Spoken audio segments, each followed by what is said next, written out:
Mira el paquete de cigarrillos en tu bolsillo, o quizás en el de tu padre, o en el cajón de tu abuelo que ya no está. Un rectángulo de cartón con un diseño que conoces mejor que tu propio pasaporte. El vaquero en el horizonte. El rojo de la sangre arterial. Las letras que deletrean una promesa de libertad. Marlboro. El sabor de la aventura. El aroma de la masculinidad. La esencia del oeste americano. Pero ese vaquero está muerto, no es una metáfora. Los hombres que posaron para esos anuncios, los rostros del hombre Marlboro, murieron de cáncer de pulmón. Uno tras otro, como fichas de dominó cayendo en cámara lenta durante décadas. Y la empresa que los contrató sabía exactamente por qué morirían. Lo sabía antes de que ellos mismos encendieran su primer cigarrillo frente a la cámara. Bienvenidos a la historia más larga de asesinato corporativo en la historia de la humanidad. No hablamos de un accidente industrial, no hablamos de negligencia. Hablamos de documentos internos que prueban que Philip Morris conocía la naturaleza letal y adictiva de su producto desde los años 50. Hablamos de científicos contratados para encontrar la verdad y luego silenciados cuando la encontraron. Hablamos de campañas diseñadas específicamente para enganchar a niños de 13 años. Hablamos de ejecutivos que compararon sus cigarrillos con el azúcar y la nicotina con la cafeína, mientras sus propias investigaciones demostraban que estaban vendiendo la muerte en paquetes de 20. Esta no es la historia de un producto peligroso. Esto es la historia de cómo una corporación declaró la guerra a la verdad científica y ganó durante medio siglo. De cómo compraron políticos, corrompieron médicos, inventaron controversias donde no las había y convirtieron la duda en su producto más rentable. De cómo, cuando el mundo occidental finalmente despertó, simplemente trasladaron su maquinaria de muerte a África, Asia y América Latina, donde las regulaciones eran más débiles y las vidas valían menos en sus hojas de cálculo. 100 millones de personas murieron por el tabaco en el siglo XX, más que todas las guerras mundiales combinadas, y Philip Morris no solo lo sabía, lo planeó. Así que enciende tu último cigarrillo si quieres, o mejor aún, apágalo, porque lo que vas a escuchar te quitará las ganas de volver a sostener ese rectángulo de cartón rojo. Esta es la historia de Philip Morris, la fábrica de cadáveres más exitosa que el capitalismo haya producido jamás. Londres, 1847. La ciudad huele a carbón, a niebla y a imperio. En una pequeña tienda de Bond Street, un hombre llamado Philip Morris vende tabaco a la aristocracia británica. Es un negocio respetable, casi elegante. Los caballeros fuman pipas de espuma de mar. Las damas, en secreto, aspiran rape perfumada. El cigarrillo es todavía una curiosidad oriental, algo que los soldados británicos trajeron de Crimea como un souvenir exótico. Nadie imagina que esta pequeña tienda será el embrión de una máquina de matar que funcionará durante 2 siglos. Philip Morris muere joven, como suele ocurrir en la Inglaterra victoriana. Su viuda y su hermano Leopold toman las riendas. El negocio crece modestamente. Fabrican cigarrillos enrollados a mano para una clientela selecta. Pero el verdadero monstruo no nacerá en Inglaterra. Nacerá al otro lado del Atlántico, en un país donde todo es más grande, más rápido y más brutal. En 1902, un empresario estadounidense compra los derechos para vender productos Philip Morris en Nueva York. Estados Unidos está en plena transformación. Las fábricas rugen. Los inmigrantes llegan por millones, y una nueva máquina está a punto de cambiar el mundo. La liadora automática de cigarrillos Bonsac. Lo que antes requería las manos expertas de un artesano, ahora puede producirse a razón de 200 cigarrillos por minuto. El cigarrillo deja de ser un lujo y se convierte en un producto de masas. Y donde hay masas, hay dinero, mucho dinero. Los primeros años del siglo XX son edad de oro de la publicidad sin restricciones. No existen leyes que regulen lo que puedes decir sobre tu producto. No existen agencias gubernamentales que verifiquen tus afirmaciones. Puedes vender cocaína en jarabes para la tos. Puedes vender heroína como medicina para bebés. Y puedes, por supuesto, vender tabaco como un elixir de salud. Las compañías tabacaleras lo entienden inmediatamente. Lucky Strike publica anuncios donde médicos recomiendan sus cigarrillos. Camel asegura que fumar ayuda a la digestión. Chesterfield promete que sus cigarrillos no irritan la garganta. Es una competencia por ver quién puede mentir más descaradamente. Y Philip Morris, todavía una empresa pequeña en este carnaval de engaños, aprende rápido. Pero hay un problema. Un problema que las tabacaleras detectan antes que nadie. La gente está empezando a sospechar. En los años 20 y 30, los médicos comienzan a notar un patrón inquietante. Hombres que nunca habían fumado llegan a los hospitales con pulmones limpios. Hombres que fuman 2 paquetes diarios llegan con masas oscuras creciendo en sus radiografías. La coincidencia es demasiado evidente para ignorarla. En 1930, un artículo en una revista médica alemana estableció una conexión estadística entre el tabaco y el cáncer de pulmón. En 1939, otro estudio alemán acuña el término Rauchen und Lungenkrebs, fumar y cáncer de pulmón, como una relación causal.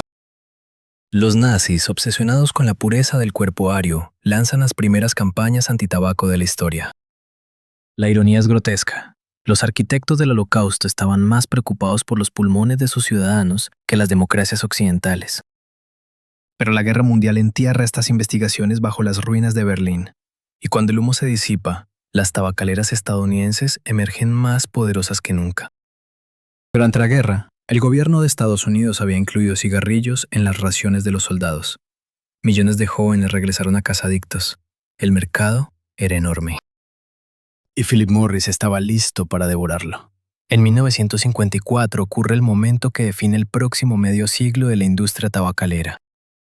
Un estudio publicado en el Journal of the American Medical Association establece definitivamente que fumar causa cáncer de pulmón.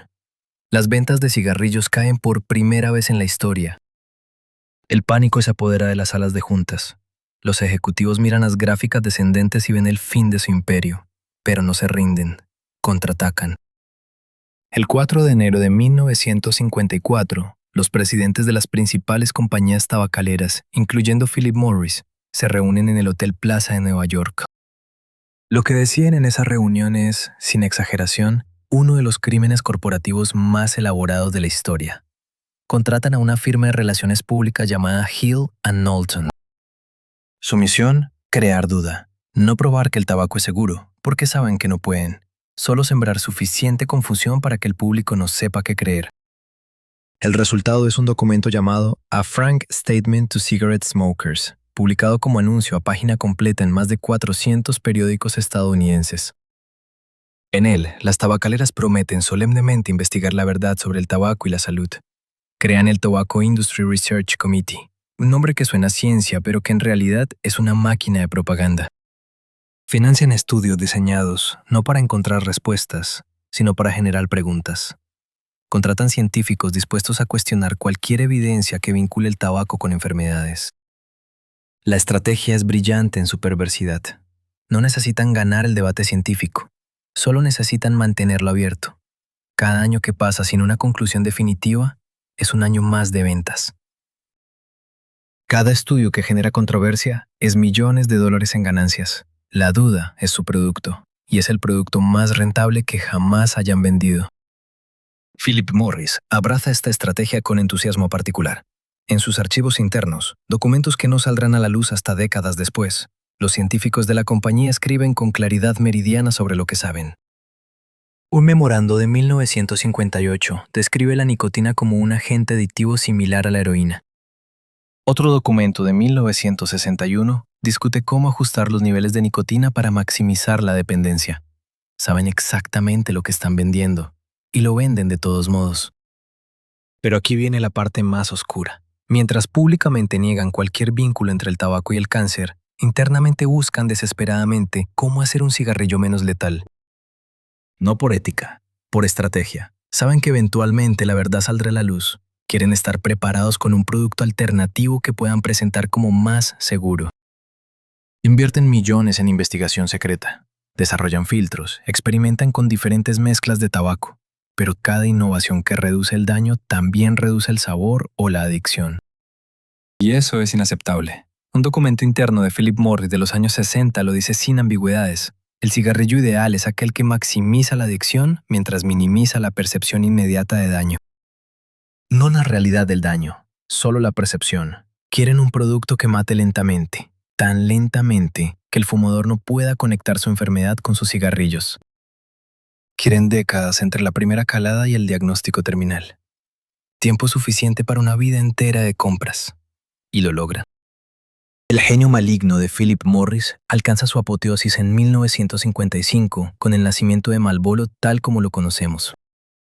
La marca existía desde 1924, pero era un cigarrillo para mujeres. El eslogan era Mild as May, suave como mayo. El filtro tenía un borde rojo para ocultar las manchas de lápiz labial. Era elegante, femenino, delicado. Pero las mujeres no fumaban lo suficiente.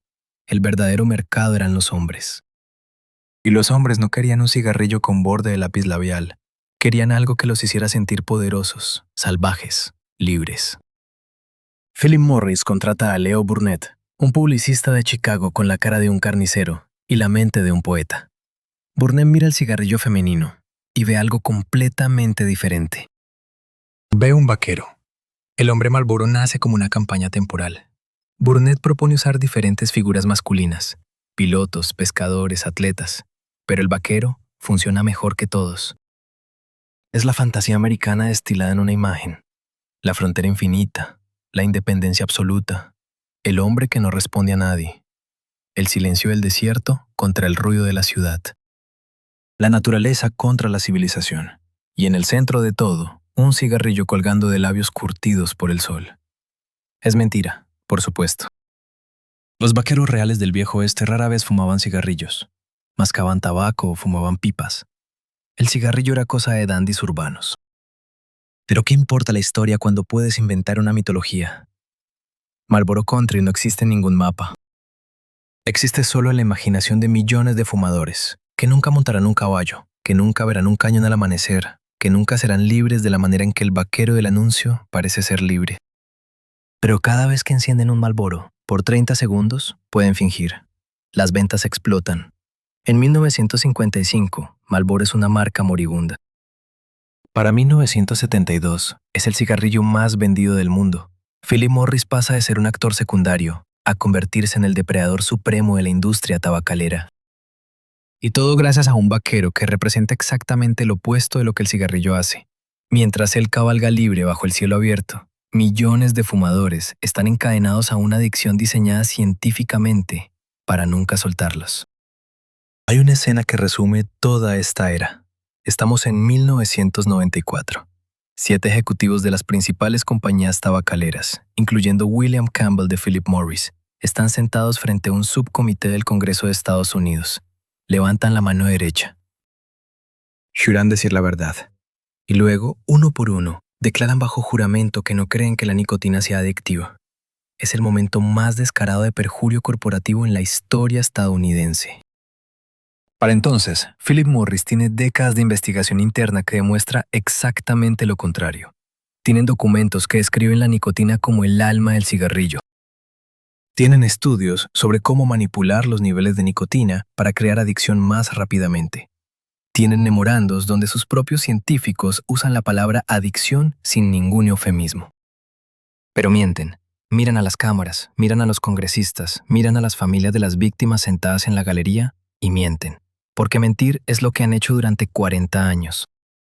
Porque la mentira es el fundamento sobre el que construyeron su imperio. Porque decir la verdad significaría admitir que son responsables de millones de muertes. Y eso es impensable.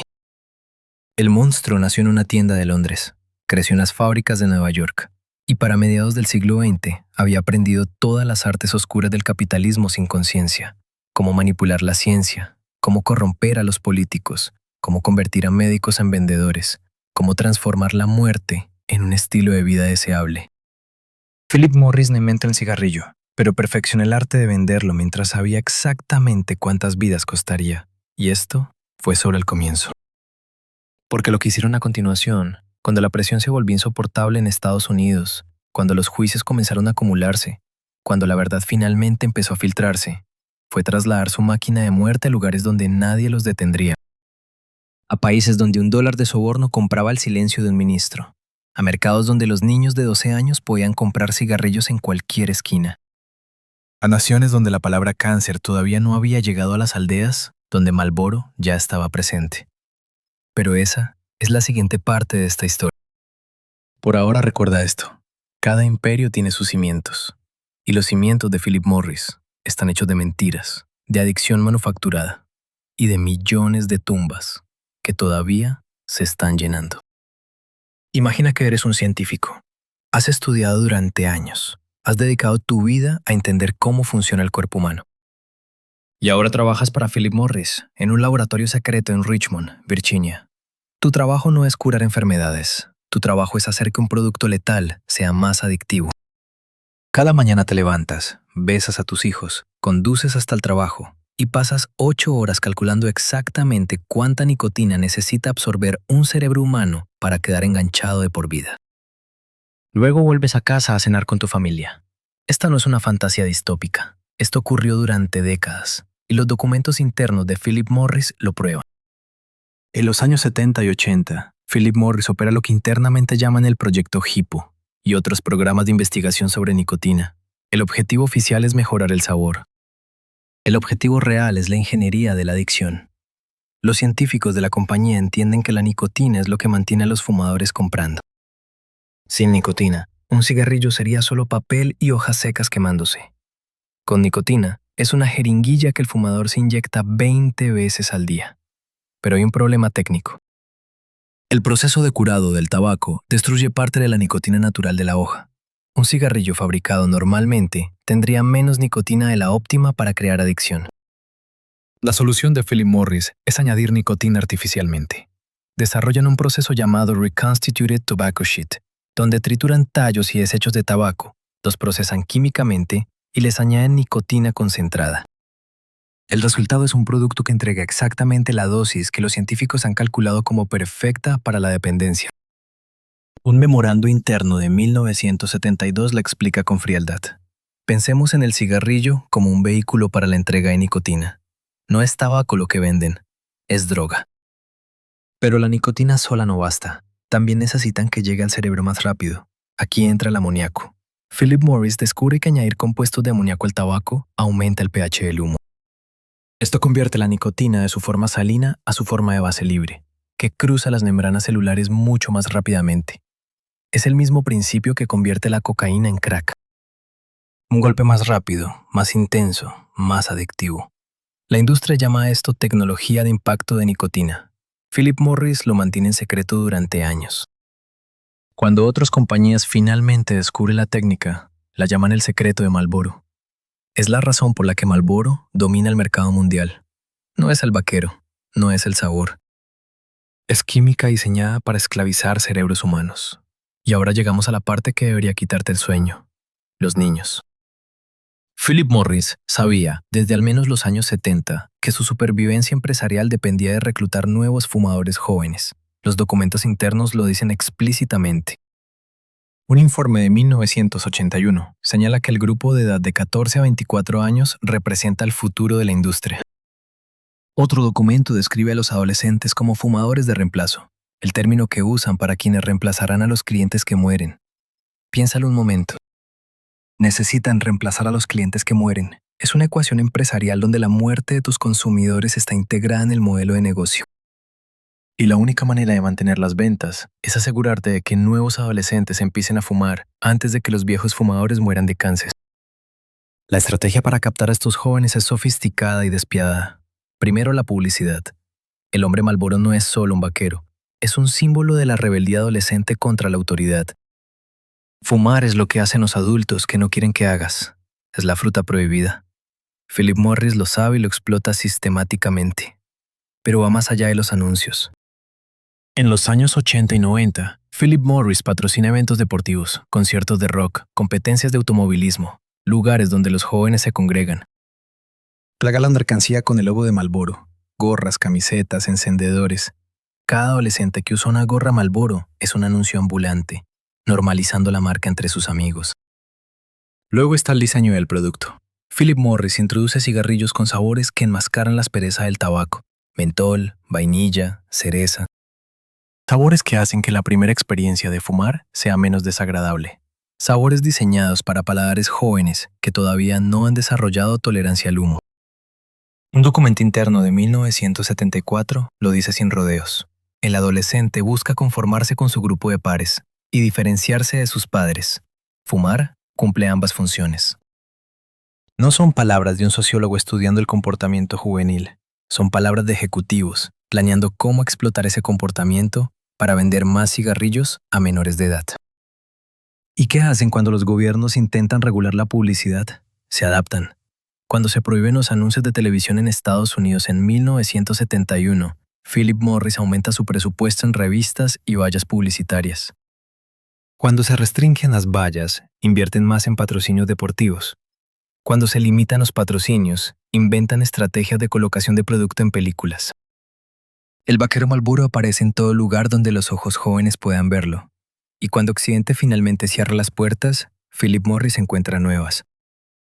La expansión al tercer mundo es quizás el capítulo más cínico de toda esta historia. A medida que las ventas caen en Estados Unidos y Europa durante los años 80 y 90, Philip Morris mira hacia África, Asia y América Latina. Estos mercados tienen características irresistibles: poblaciones jóvenes que crecen rápidamente, gobiernos débiles que pueden ser sobornados o presionados, regulaciones sanitarias inexistentes y millones de personas que todavía no saben que los cigarrillos matan. El modus operandi es siempre el mismo. Primero, la penetración cultural. Philip Morris patrocina eventos locales, conciertos, competencias deportivas. Asocia Marlboro con la modernidad, con el estilo de vida occidental, con el progreso. En países donde ser como los americanos es sinónimo de éxito, fumar Marlboro se convierte en una declaración de aspiración social. Segundo, la corrupción. Philip Morris y otras tabacaleras han sido acusadas repetidamente de sobornar funcionarios gubernamentales para evitar regulaciones. En países africanos, los documentos muestran pagos a legisladores para bloquear leyes que restringirían la publicidad de tabaco. En Asia, las tabacaleras presionan a gobiernos amenazando con represalias comerciales de Estados Unidos si no abren sus mercados. En 1989, bajo la administración de George Bush padre, el gobierno de Estados Unidos amenaza con sanciones comerciales a Japón, Corea del Sur, Taiwán y Tailandia si no permiten la entrada de cigarrillos americanos. La diplomacia estadounidense se convierte en vendedor de Philip Morris. Los embajadores negocian cuotas de importación de tabaco. El poder del estado más poderoso del mundo se pone al servicio de una industria que mata a sus propios ciudadanos. Tercero, el targeting específico de mujeres. En muchas culturas tradicionales, fumar era tabú para las mujeres. Philip Morris ve esto como una oportunidad. Lanzan campañas que asocian fumar con la liberación femenina, con la independencia, con la modernidad. En Asia, introducen cigarrillos delgados, elegantes, empaquetados en colores pastel. El mensaje es claro: las mujeres modernas fuman. Las que no fuman están atrapadas en el pasado. El resultado es una epidemia. Mientras las tasas de tabaquismo caen en el mundo desarrollado, explotan en el mundo en desarrollo. En China, el consumo de cigarrillos se duplica entre 1980 y 2000. En Indonesia, la prevalencia de fumadores entre hombres supera el 60%. En África, Philip Morris y sus competidores encuentran un continente virgen para la adicción. Las cifras son abstractas hasta que les pones rostro. Piensa en un adolescente de 15 años en Yakarta que empieza a fumar porque todos sus amigos lo hacen, porque el vaquero Marlboro está en todas las vallas de su ciudad, porque nadie le ha dicho que los cigarrillos matan. Ese adolescente es exactamente el fumador de reemplazo que Philip Morris necesita, y hay millones como él. Pero la maquinaria de Philip Morris no solo opera en países lejanos. En Estados Unidos tienen un enemigo interno que debe ser neutralizado: la verdad científica. Durante décadas, Philip Morris financió una red de científicos dispuestos a cuestionar cualquier estudio que vincule el tabaco con enfermedades. El mecanismo es elegante en su corrupción. No pagan directamente a los científicos para que mientan. Eso sería demasiado obvio. En lugar de eso, financian investigaciones legítimas sobre otros temas de salud, construyendo relaciones con universidades e institutos de investigación. Luego, cuando necesitan una voz que contradiga los estudios sobre tabaco, tienen una lista de contactos académicos que les deben favores. También crean organizaciones de fachada con nombres científicos. El Center for Indoor Air Research, por ejemplo, fue fundado y financiado por Philip Morris y otras tabacaleras para producir estudios que minimizaran los peligros del humo de segunda mano. Cuando la EPA, la Agencia de Protección Ambiental de Estados Unidos, clasifica el humo de segunda mano como carcinógeno en 1993, Philip Morris lanza una campaña masiva para desacreditar el informe. Financian científicos que cuestionan la metodología, publican anuncios que siembran dudas. La estrategia es la misma que usaron en los años 50. No necesitan ganar el debate, solo mantenerlo abierto. y funcionó durante mucho tiempo. Tomemos el caso de los aviones. Durante décadas, fumar estaba permitido en vuelos comerciales. Los pasajeros que no fumaban respiraban el humo de sus vecinos durante horas. Las azafatas trabajaban en cabinas llenas de humo tóxico día tras día. Cuando se propuso prohibir fumar en aviones, Philip Morris lideró la oposición. Argumentaron que la ventilación de los aviones era suficiente, que no había pruebas de que el humo de segunda mano causara daño, que los derechos de los fumadores estaban siendo violados. La prohibición llegó finalmente, pero tardó décadas más de lo necesario. Décadas durante las cuales tripulantes de cabina desarrollaron cáncer de pulmón sin haber fumado nunca. Décadas de daño perfectamente prevenible. Y luego está el caso que debería haberse convertido en el escándalo del siglo, pero que fue enterrado por la maquinaria de Philip Morris. En 1994, un científico llamado Jeffrey Wigand decide hablar.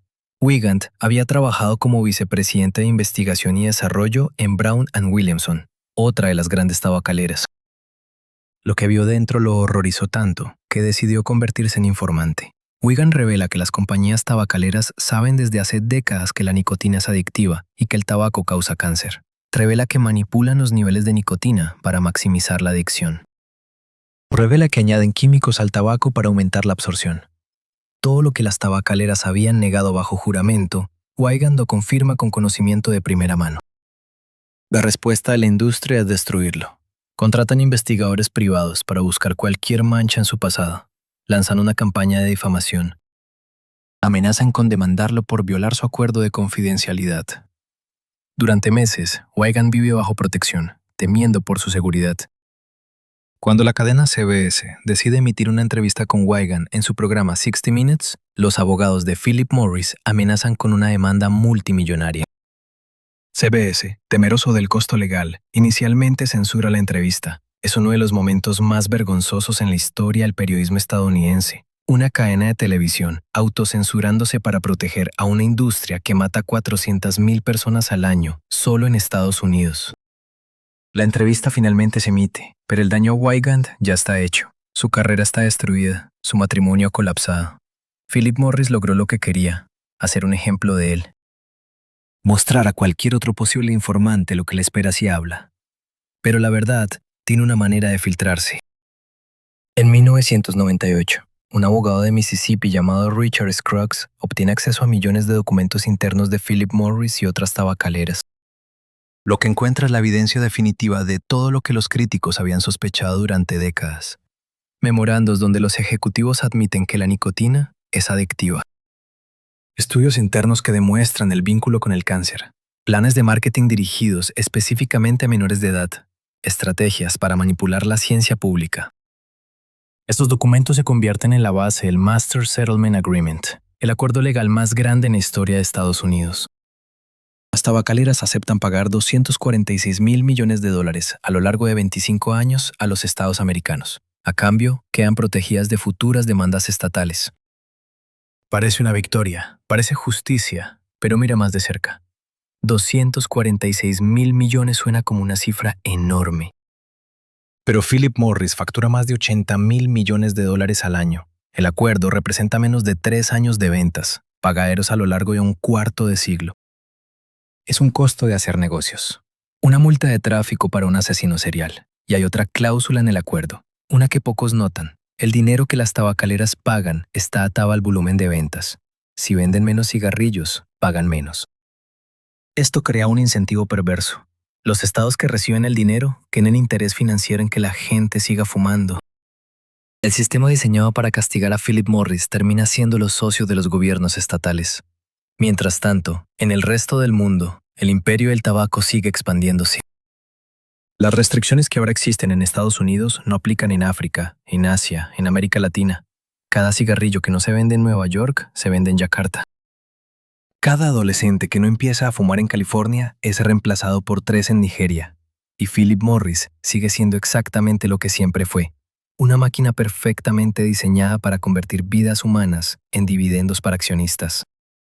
La única diferencia es que ahora son más cuidadosos con el papeleo. Hay un momento en la vida de todo criminal cuando entiende que no puede seguir huyendo. Que las evidencias son demasiadas, Los testigos demasiado numerosos, los cuerpos demasiado difíciles de esconder. En ese momento, el criminal inteligente no confiesa, cambia de nombre. Se muda de ciudad, se pone un traje nuevo y empieza a hablar de redención. Philip Morris llegó a ese momento a principios del siglo XXI. Después del Master Settlement Agreement, después de los documentos filtrados, después de décadas de mentiras expuestas ante el mundo, la marca Philip Morris se había convertido en sinónimo de muerte corporativa. En encuestas de reputación empresarial, aparecían consistentemente como una de las compañías más odiadas de Estados Unidos. El nombre que una vez simbolizó el glamour del cigarrillo, ahora evocaba pulmones negros y ejecutivos perjuros. La solución fue elegante en su cinismo. En 2003, Philip Morris Companies, Inc. desapareció. En su lugar nació Altria Group, un nombre inventado, sin historia, sin memoria. Altria suena a altura, a altruismo, a algo elevado y puro. No suena a cáncer. No suena a niños enganchados a la nicotina. No suena a millones de muertos. El cambio de nombre vino acompañado de una campaña de relaciones públicas diseñada para reinventar la imagen de la compañía. De pronto, Philip Morris ya no negaba que fumar causaba enfermedades. Después de medio siglo de mentiras, admitieron públicamente lo obvio. Pero presentaron esta admisión no como una confesión tardía, sino como un acto de responsabilidad corporativa. Miren, decían, somos honestos ahora, pueden confiar en nosotros.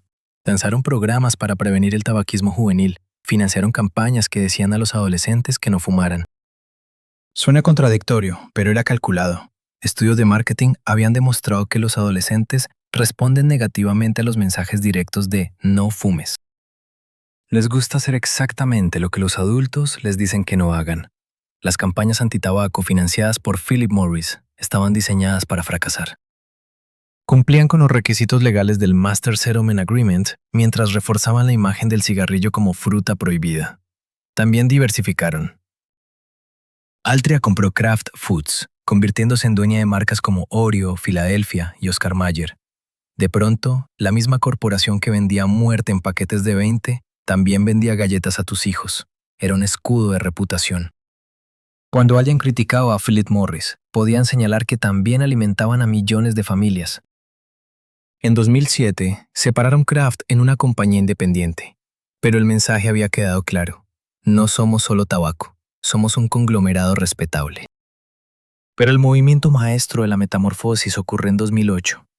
Philip Morris International, la división que vendía cigarrillos fuera de Estados Unidos, se separó de Altria y se convirtió en una compañía independiente. La lógica era impecable.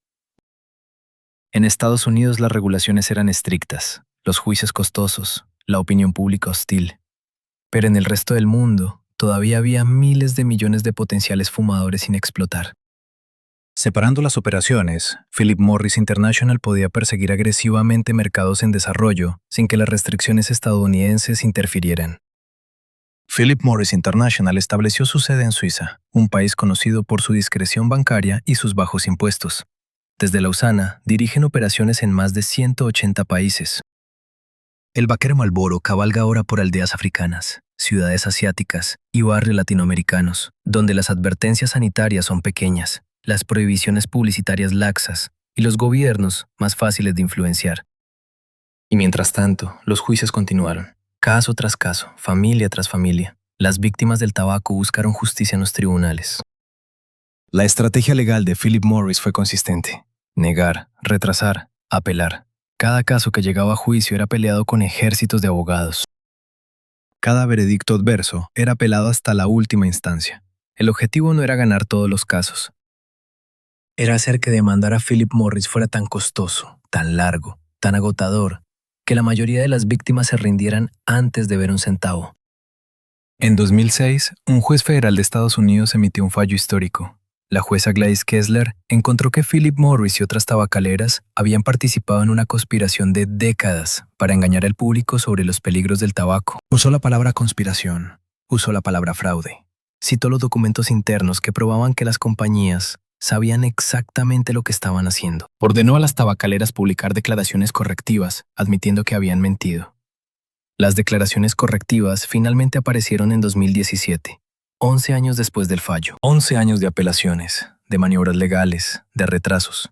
Cuando finalmente se publicaron, aparecieron en periódicos y en las cajas de cigarrillos, con un lenguaje tan seco y burocrático que pasaron casi desapercibidas. Philip Morris había logrado convertir una humillación pública en una formalidad administrativa. Pero quizás nada ilustra mejor la capacidad de adaptación de Philip Morris que su estrategia actual. En algún momento de la última década, los ejecutivos de la compañía miraron el futuro y vieron algo aterrador: un mundo sin cigarrillos. Las tasas de tabaquismo caen en casi todos los países desarrollados.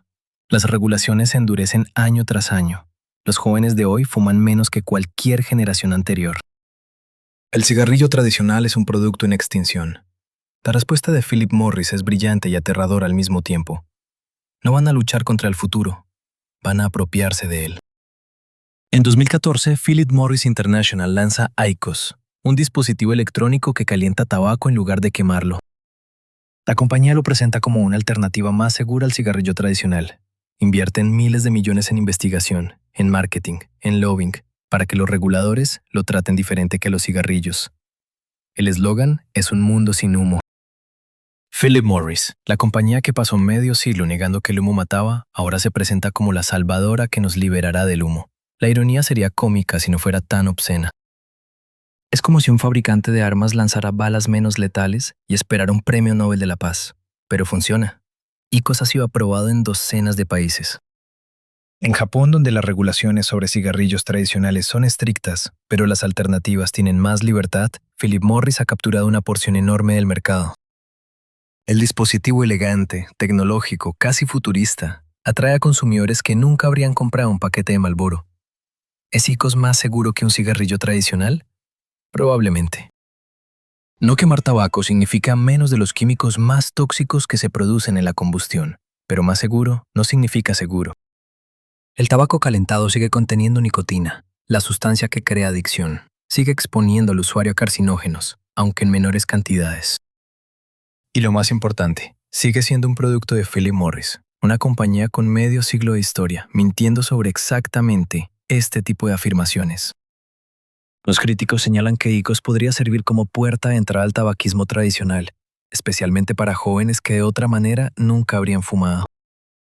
Que la estrategia de reducción de daños de Philip Morris es una manera de mantener a los adictos enganchados mientras se posicionan como innovadores responsables. Que todo el discurso de un mundo sin humo es marketing diseñado para rescatar la imagen de una industria manchada de sangre. Philip Morris, por supuesto, rechaza estas críticas. Tienen estudios que muestran que IQOS es mejor que fumar. Tienen científicos que testifican sobre la reducción de daños. Tienen ejecutivos que hablan con sinceridad aparente sobre su transformación corporativa. Pero también tenían todo esto en los años 50, cuando sus científicos sabían que el tabaco mataba y sus ejecutivos juraban que no. La historia de Philip Morris es la historia de una compañía que dice exactamente lo que necesita decir para seguir vendiendo.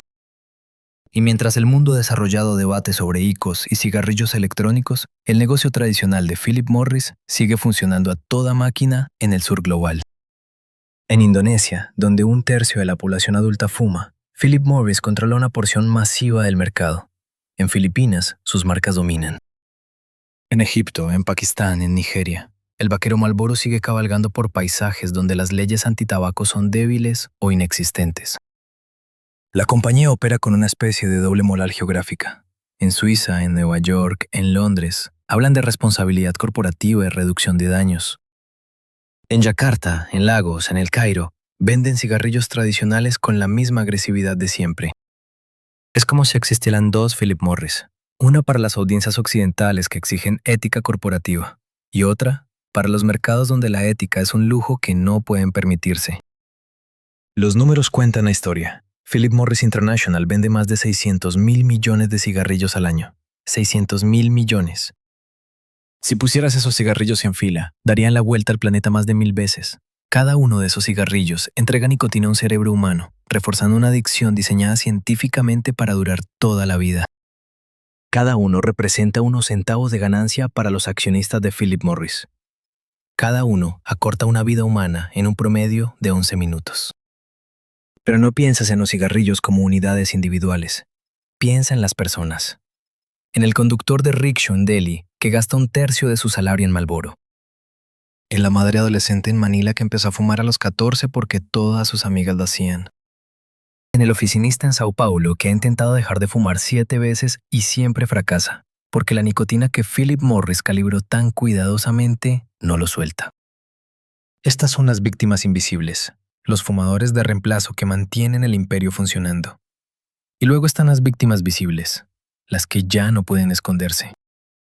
En Estados Unidos, más de 480,000 personas mueren cada año por enfermedades relacionadas con el tabaco. En el mundo, la cifra supera los 8 millones. 8 millones de personas cada año. Más que el VIH, la malaria y la tuberculosis combinados. Más que cualquier guerra en curso. Más que cualquier desastre natural. Es una plaga silenciosa, perpetua, rentable. Philip Morris no mató a estas personas directamente. No les puso una pistola en la cabeza.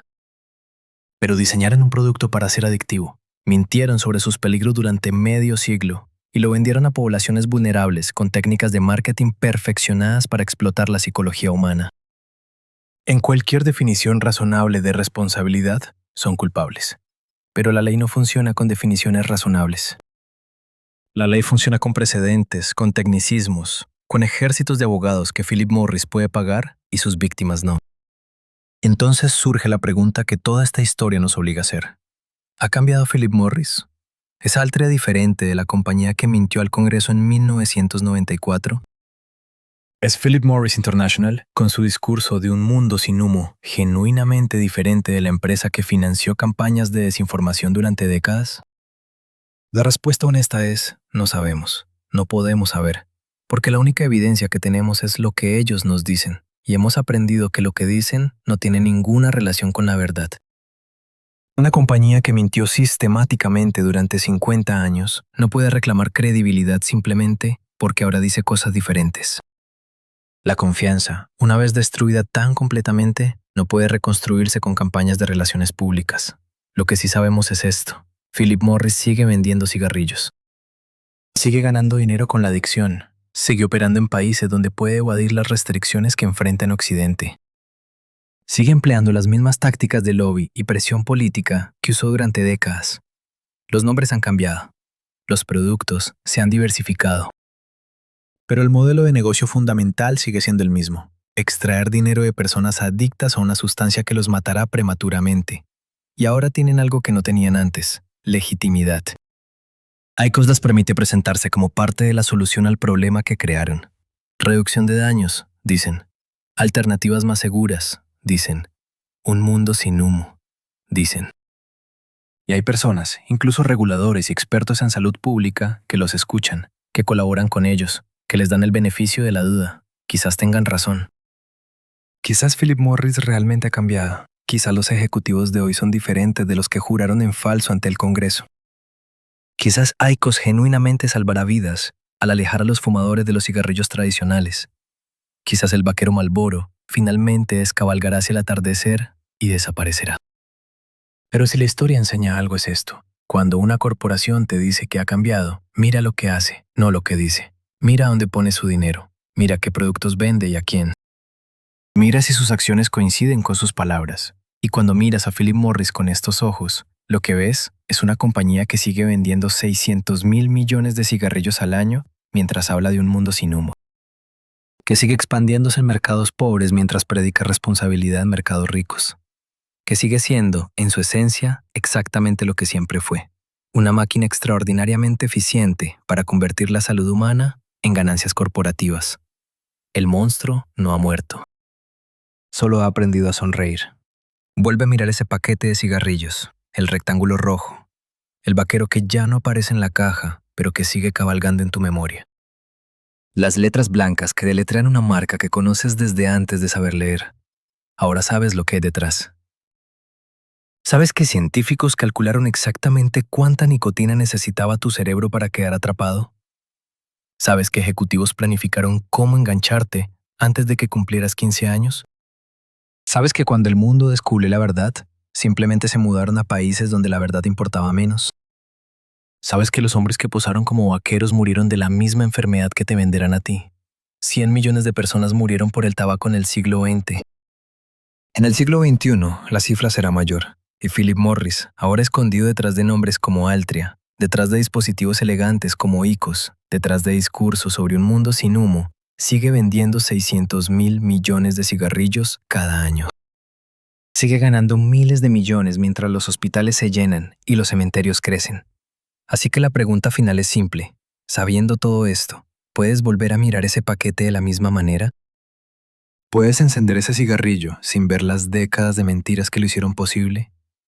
¿Puedes exhalar ese humo sin pensar en los millones que exhalaron el mismo humo antes de morir? La decisión es tuya, siempre lo fue, pero ahora es una decisión informada. Y eso es algo que Philip Morris nunca quiso que tuvieras. Esto fue Relatos Supremos, donde la verdad no viene con filtro.